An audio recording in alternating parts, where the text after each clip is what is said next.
J'ai fait un petit AVC en 2015, ce qui m'a déclenché par la suite une maladie neurologique rare. Quand je suis tombée malade, mes puces, elles avaient, la plus grande, elle avait 7 ans et la plus petite, elle avait 5 ans. Elles sont plutôt adaptées facilement. C'est vrai que les enfants ont une capacité d'adaptation assez rapide par rapport aux adultes. Donc c'est vrai qu'elles sont devenues de plus en plus autonomes, forcément, du fait de la situation.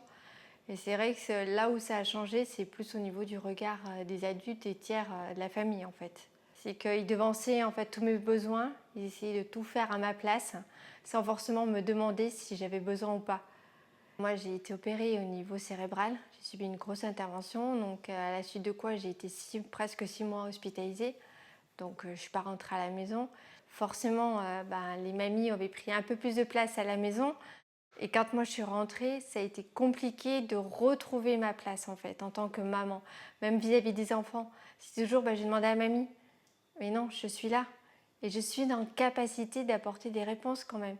On a toujours tout expliqué, même quand je me suis opéré la tête, elles savaient tout. Elles ont toujours participé à tous les soins, parce que l'ignorance, c'est le pire pour les enfants. Donc il faut toujours mettre des mots simples, et ils sont tout à fait capables de l'entendre. Il faut juste les accompagner correctement. Et des fois, je leur demandais de me faire passer un objet, elles me disaient mais t'as qu'à le faire, lève-toi et vas-y. Enfin voilà, et tout ça, finalement, quand on voit que même les enfants ils sont bien avec la situation actuelle, vous pouvez qu'avancer. Moi, les enfants m'ont beaucoup aidé au niveau élocution et concentration parce qu'on a fait des jeux de société. Elles m'ont fait faire des puzzles pour essayer de me concentrer, des mots croisés pour essayer de retrouver le vocabulaire correctement. Même leurs devoirs, même si on me mettait un peu plus de temps, elle me dit non maman, je veux le faire avec toi, donc on le fait ensemble. Voilà, tout ça a été vraiment porteur et je pense que si j'en suis là actuelle au niveau de l'élocution puis de la mémoire aussi, même si elle me fait encore défaut des fois, je pense que les enfants ont été beaucoup porteurs et positivement.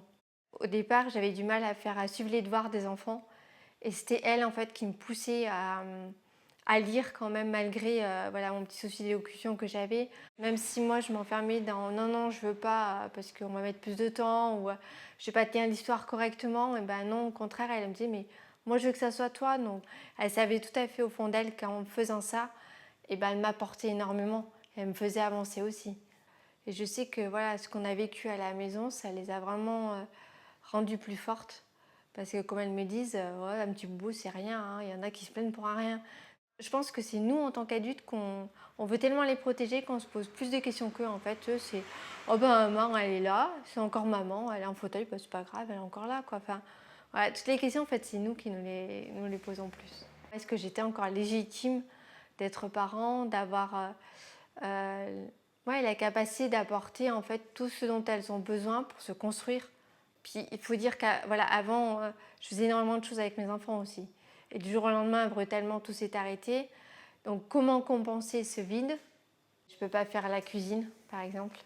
Mais du coup, ça, j'ai ma grande qui adore pâtisser et cuisiner. Elles ont cuisiné beaucoup toutes les deux quand on était petites. Et du coup, ce que moi je peux faire, je le fais. Et elle finit de le faire à côté. Elles font pas du tout office d'aidante. C'est vrai qu'au départ, elles essayaient notamment de me couper la viande, euh, euh, m'aider à me mettre en pyjama. Enfin, voilà. Et tout ça, je leur ai expliqué qu'en fait, c'était pas leur rôle. Moi, le rôle que je voulais, c'était leur rôle de petite fille, en fait. Des câlins, on lit une histoire, on fait des jeux. Je voulais vraiment qu'elles restent à leur place d'enfant et pas de soignants, et qu'elles se construisent normalement. Donc voilà, maintenant elles arrivent à se détacher, même des fois je suis obligée de crier parce que du coup elles viennent plus m'aider. Au début, ça me gênait énormément le regard. J'avais peur du regard par rapport à mes enfants.